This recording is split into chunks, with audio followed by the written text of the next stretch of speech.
Barbara Rourke of WCFA Radio and CapeMayRadio.org. We're putting the WCFA spotlight on the Seaside Storytellers, who have put together a book called Snippets, a compilation of 100-word memoir shorts organized under 24 topics, such as my earliest memory, my first job, celebrity crush, embarrassing moments. In a few moments, we'll hear from several of the writers reading their stories, but let's first hear from Maria Taney, the managing editor, primary suggester of prompts for this project. Maria, this book follows your earlier compilation, From Solitude to Solidarity, Haiku Through COVID-19. Is this new book also springing from our experiences during this unusual year? Yes, it is. Half of this group, we took a COVID-19 memoir writing class online, put out by the Ocean City Library. So we met that way. We spoke about different things through COVID and, history. I had this idea, something flashed across the screen while I was doing something else. And it was a book that was about 100-word short stories. And I thought, what better way to compile a list of memoirs than in 100 words? You get kind of a perfect blend of everybody's experience. Mm-hmm. And Kathy came up with the title, Snippets, and the cover is Bonnie's quilting creativity, and that's the completed project. Well, shall we start with Cynthia? Hi, I'm Cynthia Gandolfo. I met Maria probably 2 or 3 years ago, and I'm really excited to be a part of this project. Thank you, Maria. So I'm going to read my earliest memory. The title is Crayola 8-Pack. Do you remember the cops coming to get us from Daddy's house that night? Brother Billy reminisces with me. Then the scene smears in my mind like cream cheese and jelly on Wonder Bread.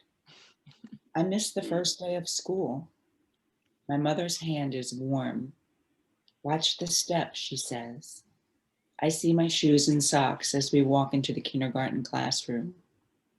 Mrs. Bacardi gives me a box of big crayons. Which color do you like the best?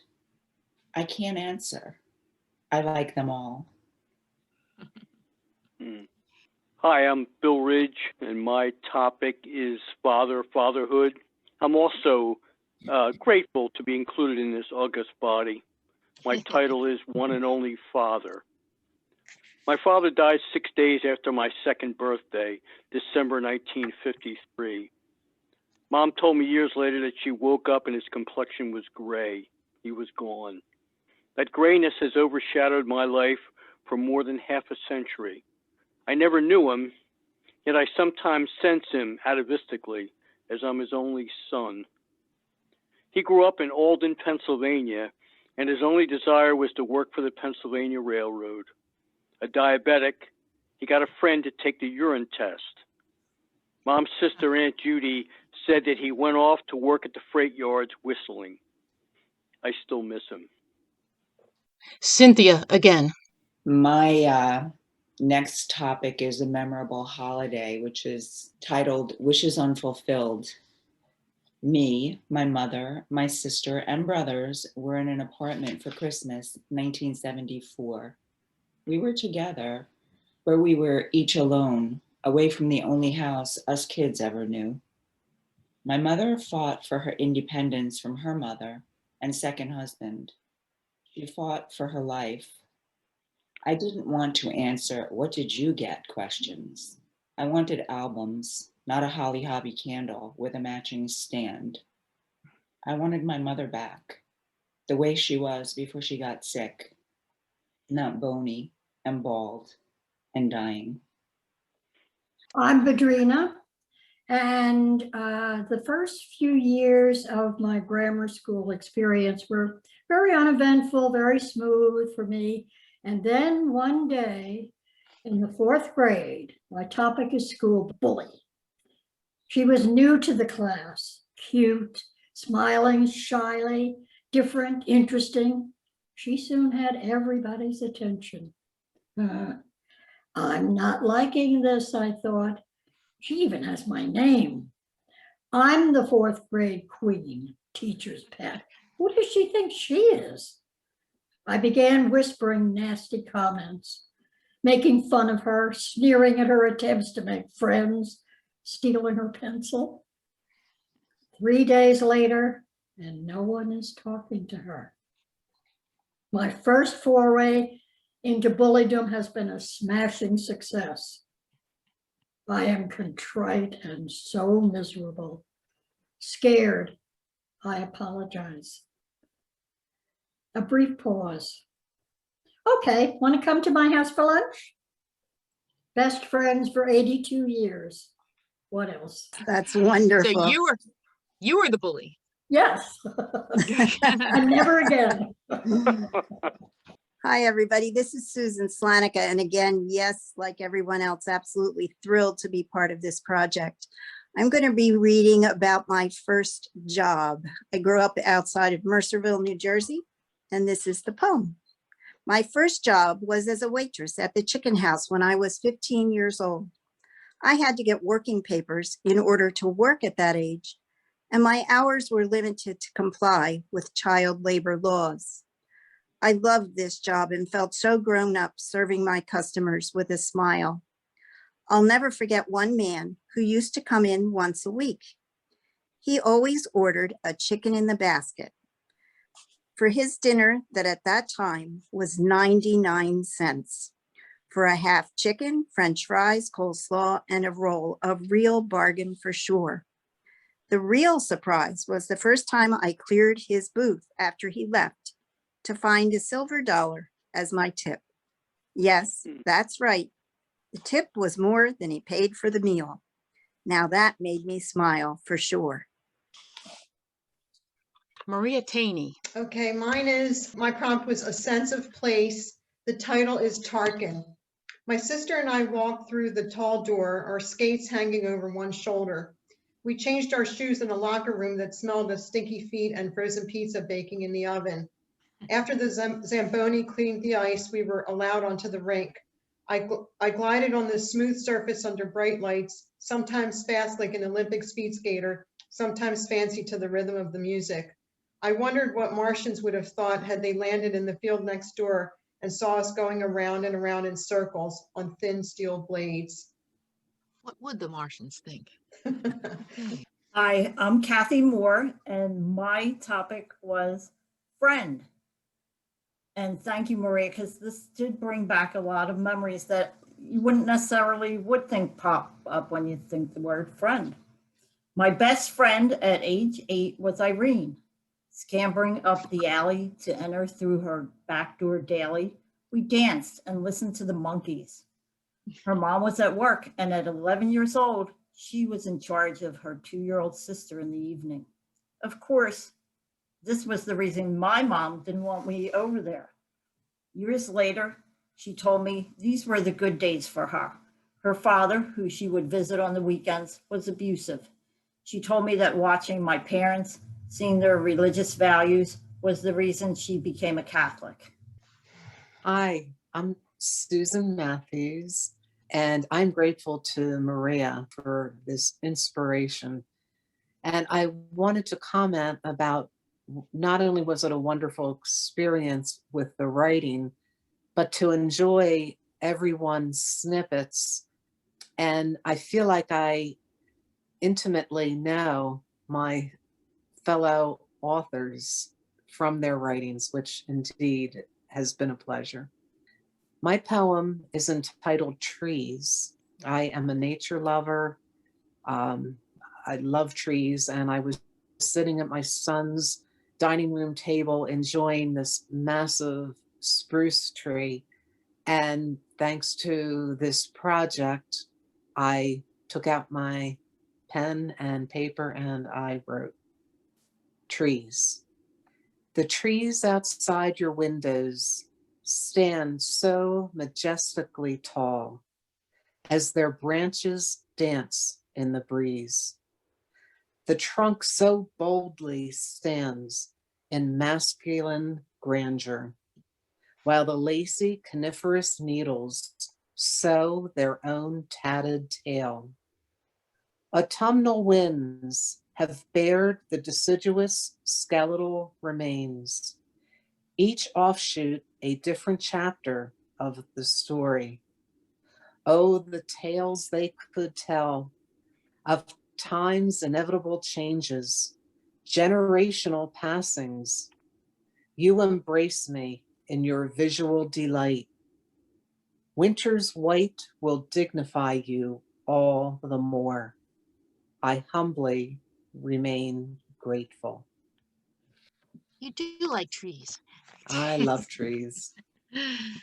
Maria Taney. Okay, the next prompt, Celebrity Crush. The title is Fickle Me. It happened one Sunday evening. Another family was visiting and we had just finished dinner. The adults lingered at the table while the children played on the floor in the living room, our black and white television providing soft background music. I didn't typically pay attention to grown-up television shows, but this time something caught my ear, and I stopped what I was doing to watch Tom Jones on the Ed Sullivan Show singing It's Not Unusual. Tom Jones was my first celebrity crush until Elvis stole my heart with Love Me Tender. Then it was Tom Who. That's great.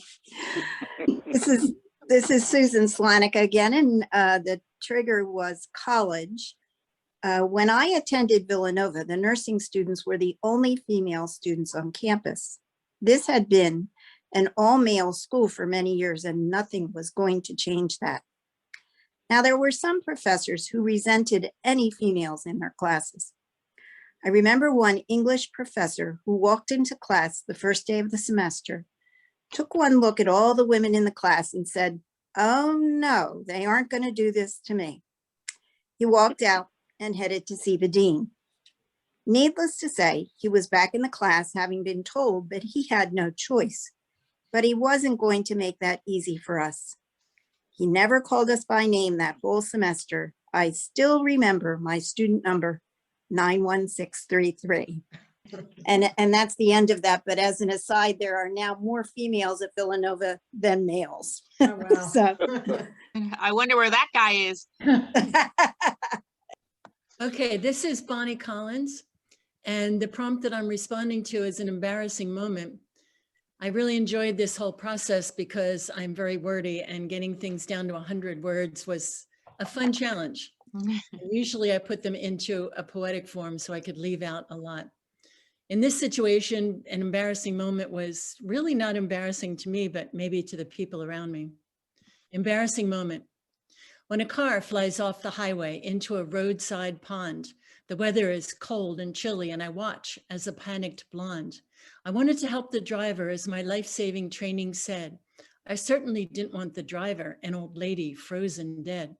I stripped off my shirt and blue jeans. I kicked off my shoes as well. I was ready to dive to the rescue when my boyfriend said, "What the hell?" He helped her bring her to safety without even getting wet, and the car skidding off the highway drove off in a blazing sunset. Okay, Badrina, I'm going to ask your indulgence to change my choice. May I do that, Maria? Yes, sure. I would like to read Satori. The topic is what I have learned. And I just think this might be a little bit more appropriate to what's been read before. Satori, I have changed, slipped sideways out of time, left behind the markers and the maze, regression's chain, the endless loop of days undone. I have grazed the sun, hissed God upon the mouth, held mountains in my hand, loved death, lived peace and passion, seen the stars on fire, tasted the honey inside the bee. Absurd, unknowing, and unknowable, the bamboo in the stone. I am only laughter, floating free. I'm Kathy Moore again, and this topic was hobbies, which brought up, something I forgot about for years as well. Growing up, writing letters to pen pals occupied my time. Pretty stationery for acquaintances located in the United States. Lightweight paper and special airmail stamps were used for sending mail overseas. Learning about the life of people my age living in other areas proved very interesting. The anticipation of waiting for special mail so that I could promptly read and reply provided many hours of pleasure. Before the internet, hey? Yes. Okay, Bonnie Collins here. And while somebody else was out playing baseball or listening to it, I was probably inside reading a book. So when it came to the topic, a memorable book, I had no problems coming up with Sensible Kate. Sensible Kate, read in 4th grade, put into words what I couldn't say. Cleaning a house that's already shining seems like a waste of a perfectly good day. My mom would laugh that having a job gave her a reason for her messy home, but she admitted more satisfaction once a year scrubbing things down to the bone. When I had my own house and did my own cleaning, I found agreement with Kate and my mom. Spending a day cleaning off clean things rather than doing what pleased me was dumb. Doing such boring things makes me go numb. Hi, Bill. Yeah, still here. My topic is what I have learned in certain arenas that would have a question mark after it, but I let those people decide for themselves. Most of them share a bloodstream with me. In any case, Perusia. Sight a sphere abiding in light, bringing far places near, inside circles of heaven's night. Catacombs, foul wombs of savage years, darkening hollows, stumblers in their plight. Phalarope, Arctic wing, bring us hope, a cause to sing, as we in twilight grope, along a serpentine dark way uncoiling. Windhoover, sanctifying dove, ascend solely over when aloft bear love, to descend in plush clover, perched upon frail branches from above. What does Perusia mean? Well, in biblical terms, it means second coming, but just in ordinary Greek, it means arrival. Okay, thanks. Hi, this is Susan Matthews, and I'd like to share my poem entitled Baseball. Damn that Stargell, she said it with such conviction out on the hot evening stoop. It was the era of Roberto Clemente, Puerto Rican angel, Richie Hebner, my sister's crush. Folks gathered around the transistor radio. We chased fireflies on the grass, mason jar catch and release. Darkness arrives along with bedtime, snuggled into bed in the back bedroom by the garden stoop. Window open, drifting off to sounds of baseball, my grandmother cheering along. To this day, I'll put on a baseball game at the end of a long summer's day, with the windows wide open, shears gently blowing in the breeze, to slowly, softly, gently drift off to sleep. Thanks. I'd like to thank everyone for their readings tonight. You can find Snippets at Amazon.com and branches of the Cape May County Library.